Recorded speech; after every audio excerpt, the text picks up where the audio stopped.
You're not going to go to a mechanic to ask about your diet. They just know how to fix cars. So let's be honest with who we're getting our information from.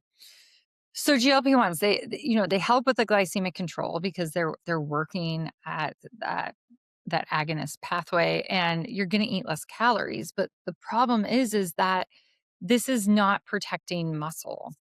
So my rules for GLP-1 is using the lowest effective dose. Okay. And we're not increasing that dose. If you're not hitting your protein and strength targets, you don't get to move up. You might just be stuck in not losing weight. But if you're building muscle and eating protein, you will. It will help because your insulin resistance is getting better through lifestyle and the peptides. Hey, it's Dr. Jen. Okay, this might be a rant solo podcast, but I think it's necessary. Here's the problem. Everyone is so desperate to lose weight and they're doing it wrong. They're doing it wrong. They want to lose weight, they want to lose fat, they want to get the scale down, but they're doing it wrong because they're focusing on easy, fast fixes, maybe things that they see online, maybe buying supplements they think will solve all the answers, but it's not like that. And me personally, like I started struggling with my weight in my senior year of high school, and this was all driven by my thyroid disease and not having the root cause for this. And it's just been so much freedom the last, 10 years to work on the root causes and get my body into homeostasis. And, I remember trying everything like Weight Watchers with my mom and, all this stuff, but it wasn't like a food problem. It was a root cause problem. And everyone is just chasing like numbers on the scale and low fat foods and appetite suppression and losing faster and extreme restriction, like, chronic fasting or, carnivore harder, Lion's diet, like all this stuff. And what we should be chasing is homeostasis. So principles at that, like we should be chasing muscle and strength. We should be chasing proper metabolic health. We should be chasing insulin sensitivity so we don't get diabetes and dementia and cancer. And really, what we should be looking at is body composition. This isn't about being super lean. Like, yes, I like it when my muscles pop, but that's not always going to happen. I mean, women, especially in midlife, we are not men. We shouldn't look like men. We shouldn't be so lean all the time. The women that are more athletic, that look lean and you could see their cut muscles all the time, well, they're more androgenic. That's just how their body is. And do we all need to be androgenic? No, I like my waist and my hip ratio how it is. So that's something we shouldn't be comparing ourselves. I know for me, yeah, like maybe I do want to lean down a little more, but I don't want to be so lean that it's affecting my hormones in perimenopause. And I just see this big kick for that now. So here's the thing. We want to lose weight, but if you lose muscle, you're not winning. You're damaging your metabolic engine. And this is what I'm seeing with women right now with GLP-1s. And it's concerning, or extreme dieting or whatever. I mean, they're a tool. They shouldn't be the only tool in your toolbox. You shouldn't be going to a doctor, a med spa, that's the only tool in their toolbox. They should not be advertising that is their toolbox, is their tool, because it's probably the only thing they do. And guess what?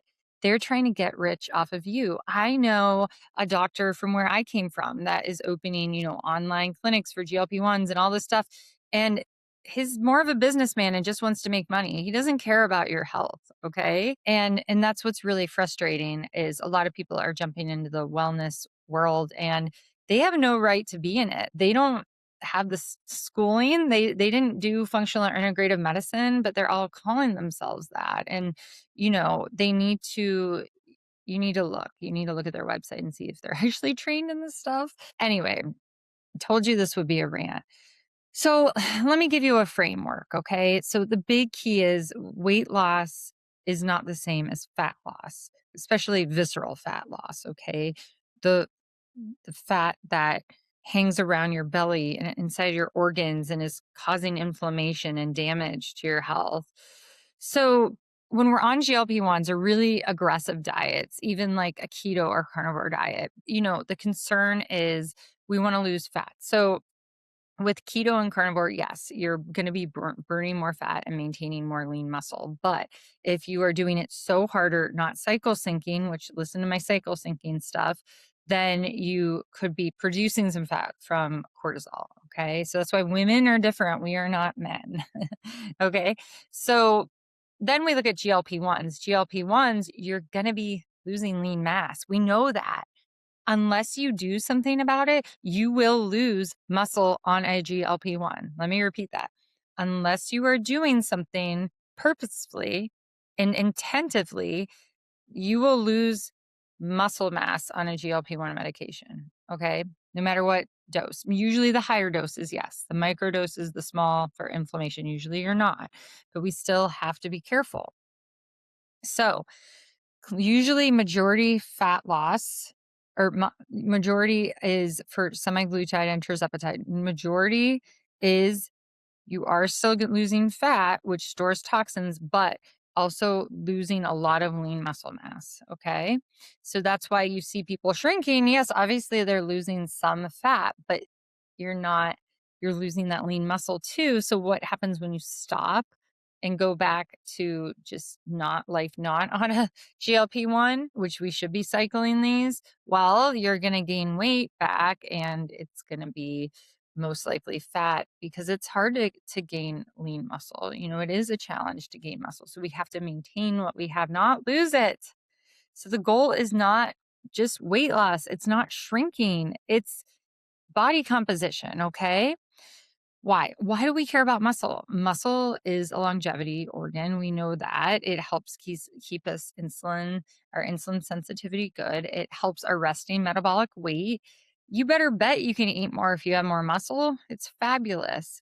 This helps our glucose. It's our glucose disposal. So we're not having a bunch of glucose hanging around after a meal. It's going into our muscle. And that's how it helps with insulin sensitivity. And it helps with longevity because of that. And because we're having strength and independence, like it's good to be strong and you're not going to look like a man. So we're using the GLP-1 agonists and dual agonists. We're using them as a tool. We're not using them as a fix all. I mean, they are going to help with appetite regulation. If we're having like that food noise. I mean, there's other ways to increase your GLP-1s though. You could do cycle syncing and do fasting, and that will increase that. You can take the right pre and probiotics to help with your natural GLP-1. You can lift. So there's other ways. It doesn't have to be the shot.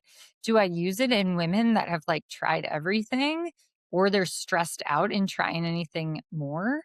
Then yeah, well, sometimes I'll just use metformin though, or berberine to help with that insulin resistance, or sometimes we'll just control their stress, and use a vagal nerve stimulator. I mean, there's so many different tools in the toolbox I use with my patients. So that's basically that's another rant. Don't go to a doctor, provider, whatever they call everyone nowadays, an influencer that's selling you a GLP-1 when it's the only tool in their toolbox. Don't do it. They have nothing else. If you go to a surgeon, they're going to cut you. Like if you go to a dermatologist for a rash, they're going to, if it's wet, make it dry. If it's dry, make it wet. They're not looking for root causes. They don't have any other tools. If, you're not going to go to a mechanic to ask about your diet. They just know how to fix cars. So let's be honest with who we're getting our information from. So GLP-1s, they help with the glycemic control because they're working at that agonist pathway, and you're going to eat less calories. But the problem is that this is not protecting muscle. So my rules for GLP-1 is using the lowest effective dose. Okay. And we're not increasing that dose. If you're not hitting your protein and strength targets, you don't get to move up. You might just be stuck in not losing weight. But if you're building muscle and eating protein, you will. It will help because your insulin resistance is getting better through lifestyle and the peptide. So it's both. You're doing both. You need both. So the lifestyle changes are not optional. It's protective. Okay. So once again, I know everyone wants fast weight loss, but this fast weight loss without muscle protection is not a win. I see it as a negative. I look at, these people just they're becoming frail and it's going to be so hard to build back that muscle. And we even see that in, the keto community. There's keto people that they're like, I did it too much, too hard, and now I need to gain muscle. They don't look good to me because I know what good health looks like, and it's not being super skinny and frail. It's not good health. So when I prescribe GLP-1s, like protein, it's not just a suggestion, like eat your protein. No, it's like a prescription for them. Like 30 grams per meal, 120 grams per day. You know, the only time I wouldn't suggest that if someone had severe kidney problems, but otherwise we're having protein. And we also need to make sure we're drinking waters, electrolytes, all of that, because a lot of the times we'll see side effects. The compounding pharmacists I use, they were like, yeah, this med spa, they were overdosing everyone on GLP-1s, and they ended up in the hospital with kidney failure because they weren't drinking, because they gave them so much, they were so nauseous they couldn't keep fluids down. That is not good. That is dangerous. That is not okay. So, but the why behind higher protein during this calorie restriction, which you're bound to have if you're on a GLP-1, it helps improve that lean mass retention. Okay. So we know this is shown repeatedly in the weight loss literature that resistance training, plus protein is going to drive weight loss. So if we have higher protein plus resistance training, it's going to preserve lean muscle better than just standard protein diets, better than just dieting. So we know that. So this is also where when we're talking about protein, I change the rules a little bit. Because for reversing insulin resistance, I'll say, eat your vegetables first and then protein and fats, after, to create that buffer. But patients on GLP-1s, eat your protein first, because I don't want you getting full on some broccoli. I want you getting full on protein and then have that. So the goal is that protein first. So you can't just like trust your appetite on a GLP-1 because it is being altered a little bit by the peptide and the mechanisms behind that. This is where to get your protein in, you could also use protein shakes like whey shakes. I can list, my favorite down in the show notes. You might want it to be grass fed, that's for sure. And then you want to split this up. I don't into like 3, sometimes 4 bouts of protein. Usually 3 meals are protein dense, because you don't want your body to eat 120 grams of protein at once. No, that's not helpful. So we want to break that up. Now, what about lifting? I spoke a lot about muscle. So you can't like starve your way into metabolic health. It's only going to work for so long. Fasting is for metabolic health, but this calorie restriction, like for a week, like fasting for a week, is not going to be helpful long term. You're going to lose muscle, unless you're doing it with a doctor, right part of your cycle, for autophagy or some really good cellular cleaning. That's a different story. But we're talking about for weight loss, we have to be strategic. So to preserve the lean muscle, and it requires, stress and hormesis of that muscle to break it up and build it up. So we want to lift weights at least 3 to 4 times a week, more to progressive overload. Compound lifts and lower body is a priority. Okay. This is a priority because those are big muscle groups and you're going to really maintain muscle, especially the legs and quadriceps and glutes. Women should be working those. Now, to burn fat, also I like, walking on an incline. So 12%, 3 miles per hour for 30 minutes. And you could add that in 1 to 3 times a week, but that is going to be more fat burn and less less taking like less of your energy expenditure. And there was a study that was done on this.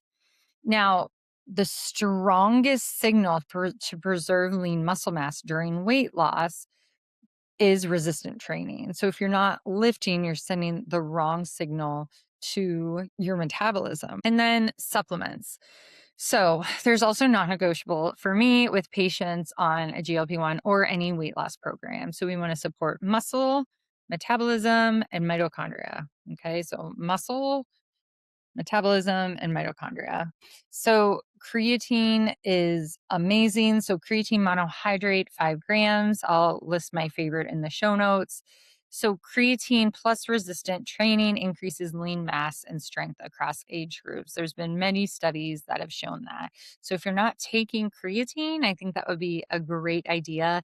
And you just put it in whatever you want. It doesn't taste like anything. So sometimes I'll take it with my protein. Sometimes I'll take it with some electrolytes, and I'll usually take it with inositol. So inositol plus.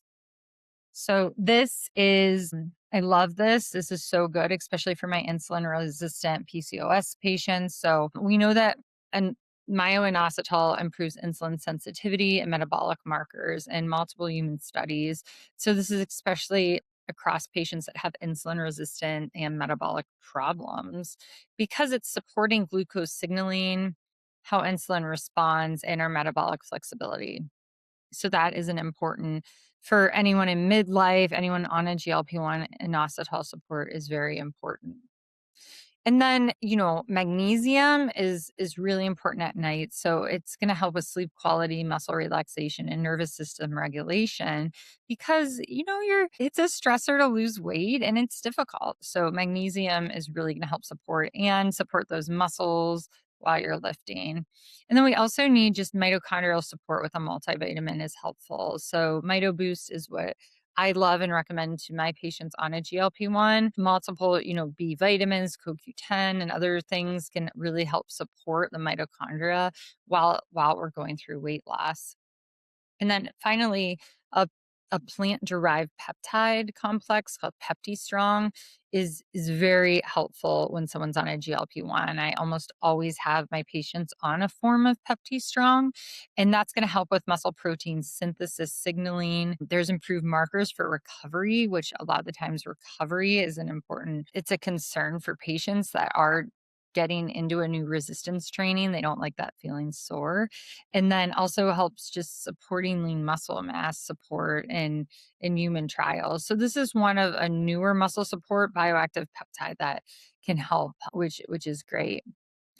So medication, using the GLP-1, using the peptide before it was a medication to me, it was just a peptide. This can help reduce like the intake of food, and that is more so what it's doing.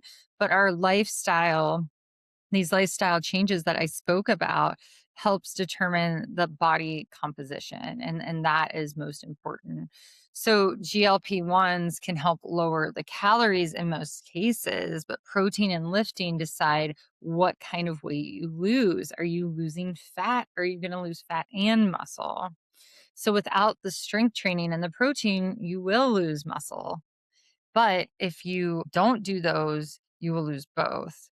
Now, also, your muscle is going to determine what your metabolism is after the fact.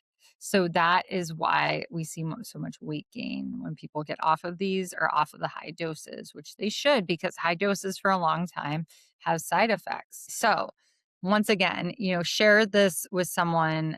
Please make a comment below what was your favorite part, because everyone is desperate to lose weight, but they're doing it wrong, and we've seen this. So do it right. Lose the fat, build and preserve your muscle. So train appropriately, eat protein, eat it first, support your metabolism using supplements. Use this tool, use this GLP-1 wisely and rotate it. And think body composition. Don't be like obsessed with the scale. How I always ask my patients, like, how are your clothes fitting though? So if you're on a GLP-1 right now or considering one, follow these muscle first rules because your future metabolism and health depend on it. Thank you for listening to this rant, and I will see you guys next time. Bye.